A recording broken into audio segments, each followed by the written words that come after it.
所有人负责，且当初能将艾拉抱回家也并不是没有代价。第二天一早，木屋外习惯性的排起了长队，为每个人都治疗过伤病后，鲍比带着艾拉坐上了小船。到达位置后，村民将渔网抛入水中，而艾拉也将自己的手臂伸进了水里。短短几十秒后，成千上万的鱼儿便朝他汇聚而来。村民们顿时露出了激动的笑容，却不知此刻的岛上却出现了意外。一名小孩仗着艾拉的特殊能力寻求刺激，竟吃下了一种含有剧毒的果实。毒性发作的时间大概15分钟。本以为有艾拉的存在便万无一失，不想赶到木屋时却发现没人。等到艾拉几人得知情况赶来治疗，男孩早已没有了呼吸。艾拉在尝试过后也表示无能为力，毕竟他只能治疗伤病，却不能起死回生。第一次有人死亡让小岛居民感到害怕，这同样对艾拉造成了巨大影响。而就在当晚，女人在切菜时意外受伤，却发现伤口并没有愈合。看到这一幕的父亲也用刀划开掌心，情况已经非常明了，那就是艾拉的能力竟然消失了。之后也发生了故事开头的一幕，他将事情告诉了小岛居民，表示艾拉可能异能耗尽或者遭受打击，能力暂时消失，现在只能停止每日的探视，却不想此事引起了众人的不满。10年期间，他们早已习惯了无病无灾，除了鲍比外，都将艾拉当成了长生的工具，且还是所有人共同拥有的物品。哪怕已经确认艾拉失去了异能，却依然不想放弃每天的探视。Isla has given us a lot. Everyone in this room. Our help, good yields year after year, and our independence from the mainland. Giving that child a break is not asking for. 而就在鲍比力排众议准备离开时，艾拉的外婆却在下一秒站了出来。There is a long history of our town voting on matters of importance. She's my daughter, Faye. This is not up for community vote. The only reason you're her parents is because we all got to vote on it. Yeah. Yes, so let's have a show of. 投票的结果让人心寒，除了寥寥几人关心艾拉外，大部分的岛民并不在意她是否健康。第二天，木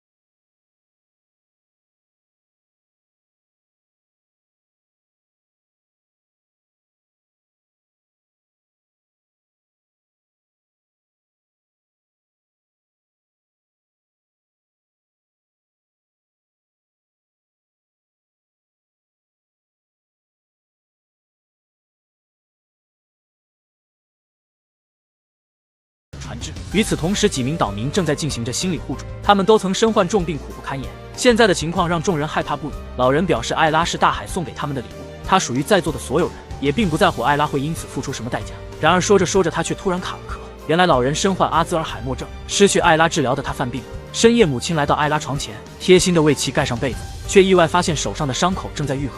她立刻将事情告诉了丈夫，而鲍比的伤口也在此刻快速愈合。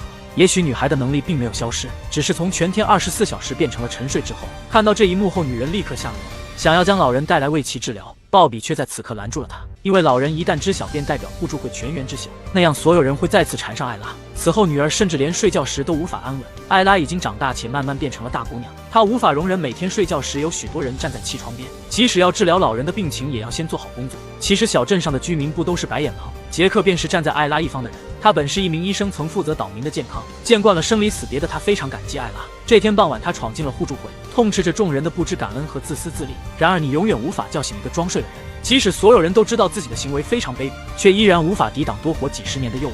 最后的结果便是杰克被赶了出去，被赶走的他失望透顶，同样也心生恐惧。随后他来到了死亡男孩的家中，表示自己想要和他们一起偷偷离开。男人也向杰克展示了自己的杰作，并表示船只最多只能增加2个座位。与此同时，犯病的老人来到了艾拉家中，看到母亲浑浑噩噩的样子后，心生不忍的女人将其带到了楼上。再次走出这里，老人已经恢复正常。对方离开后，鲍比也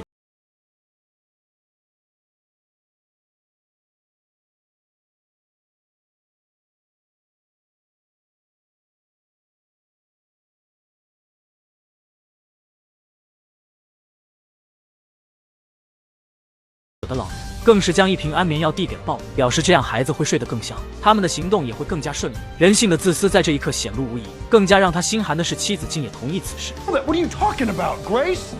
Drugging our child? That's the option? People take sleeping pills all the time. Not kids, Grace. When we decided to be her parents, it was so that she would not be turned into a science experiment. That is exactly what we're doing. 最后，鲍比决定要离开小岛，不过却遭到了女人的坚决反对。也就在当晚，寡不敌众的鲍比眼睁睁看着女儿喝下了掺有安眠药的水，之后的他静静抱着艾比站在水中，等待着这些恶心的人达成愿望。 Many thanks to Isla. Many thanks to Isla.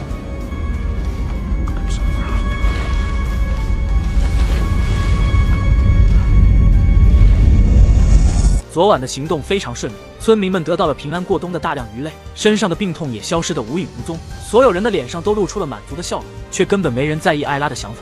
女孩在一天天长大，以后也会有自己的家庭和生活，她不能被圈养在这里成为一件工具。而就在鲍比为此犯愁时，得知消息的杰克却找了过来，两人非常愤怒，却也无可奈何，因为荒无人烟也同样代表着没有秩序，没有法律的约束，凭他们俩根本无力反抗。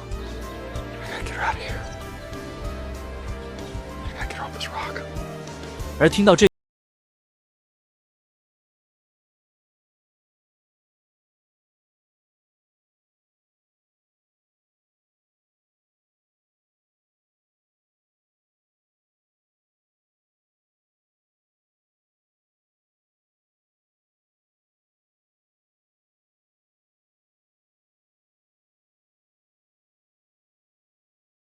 他突然感觉有些难受，没几秒便倒在地上没有了呼吸，而被碰倒的酒瓶中也出现几粒果实，和小男孩死前吃掉的一模一样。互助会更是一把大火，试图毁尸灭迹。与此同时，鲍比正抱着艾拉前去坐船，根本不知道好兄弟已经被残忍杀害。而小男孩一家也发现杰克的木屋被烧，意识到不妙的他们提前离开。等鲍比赶到时，只看到了对方的背影。Dad, come here.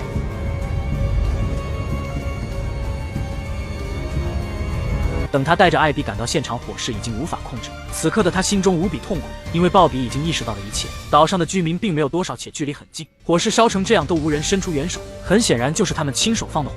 此刻的鲍比意识到他们已经疯了，必须尽快带女儿离开此地。而就在第二天，一艘快艇却朝着小岛驶来，岛民立刻敲响铁钟发出示警。作为村长的鲍比主动迎了上去，而一个岛民更是带上了手枪。来人是一名女警与社会服务部的工作人员。看到对方船上的枪之后，鲍比也面色严肃。原来昨天逃亡的一家三口报了警，将艾拉可能有危险的情况说了出来，不过却没有透露她拥有的能力。And we have reason to believe there's a child welfare issue on the island. So, if you could take us to the home of Isla Bentham. Well, that's my daughter. Maybe I could answer some questions for you. No, first order of business is just to have a conversation with the child.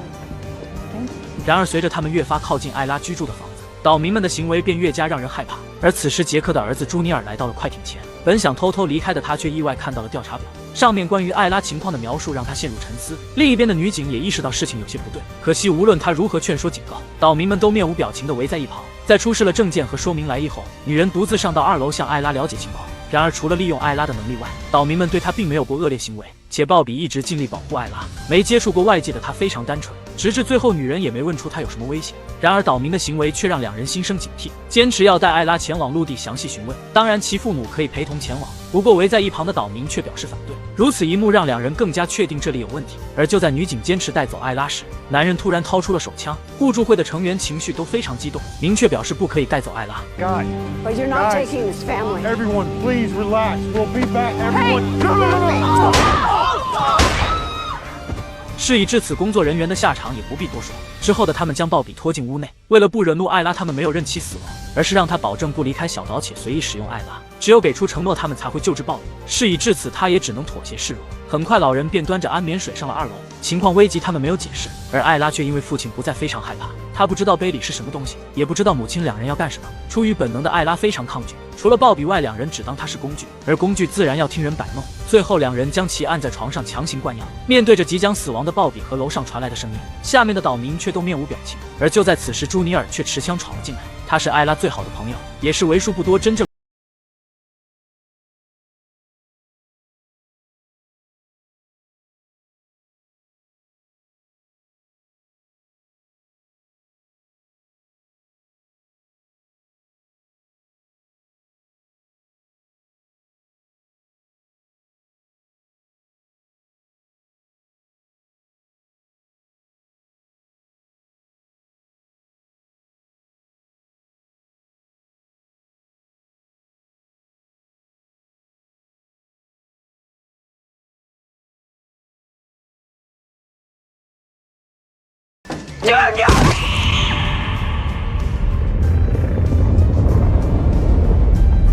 再次睁开双眼，周围变得无比安静，犹如当初全部陨落的蜜蜂一般。此刻的小岛上已经没有一个活人，唯有他一人喃喃地说着对不起。岛民们自私自利，不停索取，甚至想违背生老病死的自然规律。如此因果之下被艾拉杀死，无疑是最合理的结局。